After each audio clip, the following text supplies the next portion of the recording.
Saat itu, petinggi militer Belanda ini sedang memberikan instruksi kepada pasukannya yang berkumpul di bawah pohon gulumpang.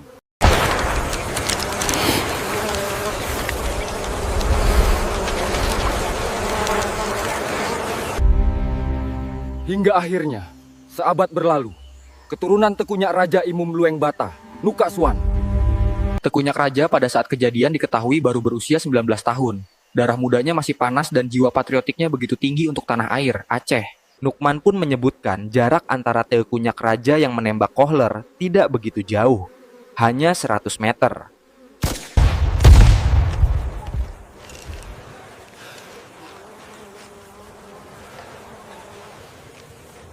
Timah panas menembus jantungnya setelah sebelumnya menghujam lensa teropong. 5.000 pasukan Belanda terkesima saat pimpinannya, Kohler, tersungkur. Darah segar mengucur dari balik. Peristiwa yang menghebohkan Eropa ini kemudian menjadi misteri. Tidak diketahui siapa yang melepaskan timah panas ke arah Kohler saat itu.